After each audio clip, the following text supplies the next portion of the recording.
శ్రీ గురుభ్యో నమః. శ్రీ మహాగణపతి నమః.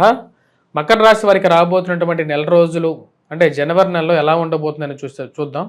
దానికన్నా ముందు మకర రాశి వారికి ముఖ్యంగా ఈ సంక్రాంతి శుభాకాంక్షలు చెప్పడం జరుగుతుంది. సంక్రాంతి అనేది మీ యొక్క జీవితంలో సకల సుఖాలని, సకల ఐశ్వర్యాలని మరియు సకల ఆనందాలని ఇవ్వాలని చెప్పి నేను మనస్ఫూర్తిగా కోరుకుంటున్నాను. మనస్సులో ఉన్నటువంటి కొన్ని కోరికలు, తీరనటువంటి కోరికలు ఈ యొక్క జనవరి నెల తర్వాత మీరు ఏదైతే జనవరి నుంచి కొత్త సంవత్సరంలో, ఆంగ్ల సంవత్సరంలో మీరు ఏవైతే కంప్లీట్ చేయాలనుకుంటున్నారో ఈ సంక్రాంతి నుండి మీ మనస్సులో ఉన్నటువంటి కోరికలు అన్నీ తీరాలని చెప్పి మనస్ఫూర్తిగా కోరుకుంటున్నాను. సంక్రాంతి అంటేనే వచ్చినప్పటికీ సూర్యుడి యొక్క గమనానికి సంబంధించినటువంటి పండగ. ఈ యొక్క సంక్రాంతి రోజున ఎలా చేసుకోవాలి, ఇటువంటి పరిహారం చేసుకుంటే ఈ సంక్రాంతి మీకు సుఖ సంతోషాలని ఇవ్వగలుగుతుంది, పూజా కార్యక్రమం ఎలా చేసుకోవాలి అనేది కూడా వివరిస్తాను. ముఖ్యంగా వచ్చినప్పటికీ సంక్రాంతి అనేది సూర్యుడు మకర రాశిలోకి అంటే మీ యొక్క రాశిలోకే ప్రవేశిస్తున్నాడు. మకర రాశిలోకి వచ్చినటువంటి సూర్యుడు అత్యంతమైనటువంటి అనుకూలుడు అనమాట. అంటే ఉత్తరాయణ పుణ్యకాలంలోకి వస్తున్నాడు. ఉత్తరాయణ పుణ్యకాలంలోకి వచ్చినటువంటి సూర్యుడికి వచ్చేటప్పటికీ ముఖ్యంగా సూర్యారాధన చేసే ముందు ఆ రోజు దినాన్నే మనకు వచ్చేటప్పటికి ముందుగానే మనం ఉదయాన్నే నిద్ర లేచి సూర్యోదయం జరుగుతున్న సమయంలోనే ఈ పూజా కార్యక్రమం చేయాలి. సూర్యుడికి అర్ఘ్యాన్ని ఉదయాన్నే సూర్యుడు యొక్క ఎక్కడైతే ఉదయిస్తున్నాడో ఆ యొక్క ప్రదేశంలో నీటిగా శుచిగా ఏర్పాటు చేసుకున్న తర్వాత అక్కడ ఒక పన్నెండులో వచ్చేటప్పటికి సూర్యుడికి అర్ఘ్యాన్ని సమర్పించాలి. తామ్ర పాత్రల్లో సమర్పించినటువంటి అర్ఘ్యం అనేది చాలా మంచిది. మీ ఇంటి దగ్గర గోదావరి కానీ ఏదైనా నది ఉన్నట్లయితే అక్కడ కూడా మనం సూర్యుడికి తర్పణాన్ని వదలొచ్చు. అదేవిధంగా సూర్యుడు నివసించేటువంటి కొన్ని పదార్థాల్లో ఆవు నెయ్యి కానీ మరియు అదేవిధంగా ఈ యొక్క రేగిపళ్ళు మరియు చిక్కుళ్ళు ఇటువంటి పదార్థాల్లో ఎక్కువగా రవి యొక్క స్థితి అనేది ఉంటుంది. అదేవిధంగా మనం గమనించినట్లయితే ఈ యొక్క వడ్లు ఏవైతే ఉంటాయో అంటే మన కొత్తగా వచ్చినటువంటి వడ్లు ఏవైతే ఉంటాయో అవి మనం సూర్యుడికి నివేదనగా పెట్టడం జరుగుతుంది. ఆ వడ్ల నుంచి తీసినటువంటి బియ్యం ఏదైతే ఉందో ఆ బియ్యంతోనే మన కొత్త బియ్యంతోనే మనం ఈరోజు నివేదన చేయటం అంటే పొంగలి వండటం అనేది మనకు పరిపూర్ణంగా ఎప్పుడో సంవత్సరాల నుంచి మనకు వస్తున్నటువంటి ఒక సాంప్రదాయం. ఎందుకంటే మనం అందరం ఈరోజు ఇలా ఉన్నా సరే ఒకప్పుడు మనం అందరం కూడా ఏంటి అంటే మనం వచ్చేటప్పటికి రైతులకి వచ్చేటప్పటికి ఈ యొక్క సంక్రాంతి రోజే మనకు కొత్త బియ్యం రావడం జరుగుతుంది. ఆ కొత్త బియ్యాన్ని మనం దేవుడికి నివేదన పెట్టిన తర్వాత మనం తీసుకుంటాం. సూర్యుడిని ఆ అర్ఘ్యానికి సమర్పించిన తర్వాత సూర్యుడికి వచ్చేటప్పటికి మనం నమస్కారం చేసుకొని అక్కడ అరుణపారాయణం చేస్తాం. అరుణపారాయణం చేయటం సూర్యుడికి ఉదయ భాస్కరుడు కాబట్టి సూర్యనారాయణ స్వరూపం కాబట్టి సూర్యుడిని పూజించేటప్పుడు ఎర్రటి పూలతో పూజించి మరియు అదేవిధంగా దీపం ప్రజ్వలన చేసిన తర్వాత నెయ్యితో చేసినటువంటి దీపారాధన చేసి మరియు అదేవిధంగా హారతి కర్పూరాలతో ఎలాగైతే పూజ చేస్తామో నిజ స్వరూపుడు అయినటువంటి సూర్యుడికి కూడా పూజ చేయాలి. అలా పూజ చేసిన తర్వాత సూర్యుడికి నివేదన పెట్టి ఆ నివేదన మనం తీసుకోవాలి. ఈ దినం అనేది మనకు చాలా ముఖ్యమైనటువంటి పండుగ. మరియు అదేవిధంగా సంక్రాంతి రోజున మనం పిల్లలకి భోగి పళ్ళు పోయడం కూడా పరిపాటిగా వస్తుంది. భోగి పళ్ళలో మనం వాడేటువంటిది ముఖ్యంగా వచ్చేటప్పటికీ మనకు రేగిపళ్ళు కూడా ఇదే సీజన్లో మనకు రావడం జరుగుతుంది. పిల్లలకి భోగి పళ్ళు పోయటం ద్వారా పిల్లలు సకల ఐశ్వర్యాలతో, సకల సుఖాలతో, సకల భోగి భాగ్యాలతో అంటే భోగాలతో ఉండడానికి భోగి పళ్ళు అయ్యాయి అన్నమాట. అంటే భోగి పళ్ళు ఎలా అయ్యాయి అంటే భోగ భాగ్యాలతో ఉండటానికి ఇవి భోగానికి ఇవ్వగలిగినటువంటి పళ్ళు. అదేవిధంగా మనకు భోగి కూడా ఉంటుంది, పాత వస్తువులకు తగలబెట్టేయటం.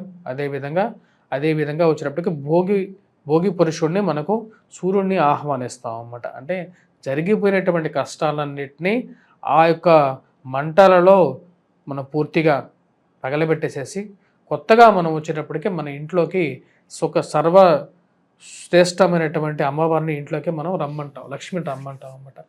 ఈ దినం రోజు వచ్చేటప్పటికి ముఖ్యంగా మనం ఇటువంటి చేసుకోవాలి. అదేవిధంగా దీపారాధన అనేది ఆవు నెయ్యినే వాడాలి, శ్రేష్టమైనటువంటి ఆవు నెయ్యినే వాడాలి. అదే ఆవు నెయ్యితో దీపారాధన చేసినట్లయితే ఇంట్లో ఐశ్వర్యం అనేది ఉంటుంది, ఒక పాజిటివ్ ఎనర్జీ అనేది ఇప్పుడు ఇంట్లో ఉంటుంది. ఈ యొక్క ఎనర్జీ అనేది ఉండటానికి మనం ముఖ్యంగా ఆవు నెయ్యినే ఎక్కువగా వాడాలి. ఈ మకర రాశి వారికి రాబోతున్నటువంటి ఈ యొక్క జనవరి నెలలో ఎలా ఉండబోతుంది అనేది చూద్దాం. జనవరి నెలలో మకర రాశి వారికి వచ్చేటప్పటికి సానుకూలమైనటువంటి ఫలితాలు ఈ యొక్క నెలలో ఉంటాయి. కాకపోతే 22వ తారీఖు తర్వాత ఎక్కువగా అనుకూలమైనటువంటి ఫలితాలు గోచరిస్తూ ఉన్నాయి. కాకపోతే ఈ యొక్క రాశి వారికి వచ్చేటప్పటికి ధన సంబంధితమైన విషయాల్లో సానుకూలమైనటువంటి ఫలితాలు గోచరిస్తూ ఉన్నాయి. శుక్రుడు అనుకూలమైనటువంటి స్థానాల్లో సంచారం చేస్తూ ఉన్నాడు.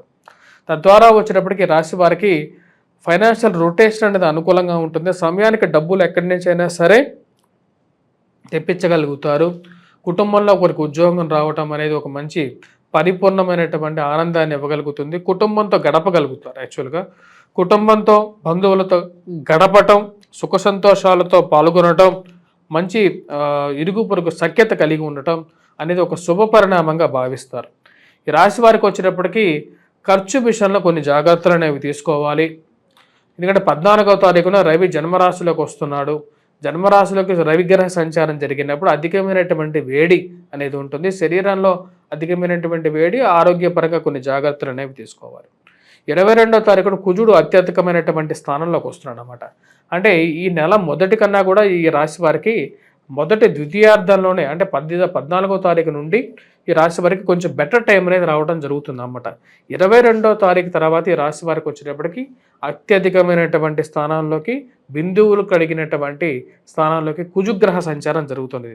షష్టములకి కుజగ్రహ సంచారం జరిగినప్పుడు అది చాలా అనుకూలమైనటువంటి ఫలితాలు ఇస్తుంది. వృత్తిపరంగా, వ్యాపారపరంగా సానుకూలమైనటువంటి ఫలితాలు, పోటీ పరీక్షల్లో ప్రిపేర్ అవుతున్నటువంటి విద్యార్థులకి సానుకూలమైనటువంటి ఫలితాలు పొందగలుగుతారు. పేరు ప్రఖ్యాతుల కోసం మీరు చేస్తున్నటువంటి ప్రయత్నాల్లో సానుకూలంగా ఉంటుంది. ఉన్నతాధికారుల యొక్క మన్ననలు పొందగలుగుతారు. మీ పైన పనిచేస్తున్నటువంటి వారి యొక్క బ్లెస్సింగ్స్ అనేది మీకు ఉండగలుగుతాయి. రాజకీయ అనుకూలమైనటువంటి కాలంగా గోచరిస్తూ ఉన్నది. మరియు అదేవిధంగా కోర్టు రిలేటెడ్ సంబంధితమైనటువంటి ఇష్యూస్ ఏవైతే ఉన్నాయో, మరియు భూ సంబంధితమైనటువంటి లావాదేవీలు, ఈ విషయాల్లో సానుకూలంగా ఉంటుంది. మధ్యవర్తి పంచాయతీలు, పోలీస్ స్టేషన్ పంచాయతీలు కానీ, కోర్టు విషయాల్లో లావాదేవీలు కానీ 22వ తారీఖు తర్వాత కొంచెం అనుకూలమైనటువంటి సమయంలో ఉంటుంది. 22వ తారీఖు తర్వాత నుండి కుజుడు వక్రత్వం పొంది మళ్ళీ మిథున రాశిలోకి వస్తున్నాడు. అది యోగ్యకారకమైనటువంటి స్థానంగా ఉన్నది కాబట్టి మకర రాశి వారికి మళ్ళీ 22వ తారీఖు తర్వాత కొంచెం అనుకూలమైనటువంటి స్థితిలోకి ఫలితాలు అనేవి మారే విధంగా గోచరిస్తూ ఉన్నది. సో మరియు అదేవిధంగా ఫార్మాస్యూటికల్, పెట్రోకెమికల్ ఇండస్ట్రీస్లో పనిచేస్తున్నటువంటి వారికి కూడా సానుకూలమైనటువంటి ఫలితాలు, విద్యార్థులు కూడా పోటీ పరీక్షల కోసం ప్రిపేర్ అవుతున్నటువంటి వారు అనుకూలమైనటువంటి ఫలితాలుగా కూడా గోచరిస్తూ ఉన్నది. విద్యా సంబంధితమైన విషయాలు, పిల్లల యొక్క ఎదుగుదల, మానసిక పరివర్తన అంత సానుకూలపడే విధంగా గోచరిస్తూ ఉన్నది మకర రాశి వారికి. మకర రాశి వారు ఎటువంటి పరిహారాలు చేసుకోవాలి అనేది ఈ నెల ఎలా ఉంది అనేది చూద్దాం. మకర రాశి వారికి వచ్చేటప్పటికి పరిహారాల విషయానికి వస్తే మొదటి 14 రోజులు కూడా ఈ నెల మొత్తం ఈ రాశి వారు అరుణపారాయణం చేసుకుంటే ఆరోగ్యపరంగా కూడా బాగుంటుంది. మరియు అదేవిధంగా ఆదిత్య హృదయ పఠనం చేయండి. ఇది కూడా అనుకూలమైనటువంటి ఫలితాలు వస్తాయి. గంధంతో కలిపి కుంకుమ బొట్టు, అంటే ఫస్ట్ గంధంతో బొట్టు పెట్టుకున్న తర్వాత కుంకుమ బొట్టు పెట్టుకోండి. ఇది మీకు మంచి ఫలితాన్ని ఇవ్వగలుగుతుంది. దైవారాధన చేయండి, సూర్యనారాయణ స్వామిని పూజించండి.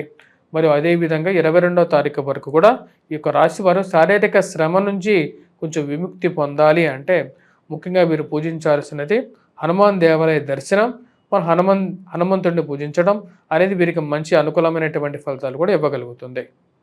స్వస్తి.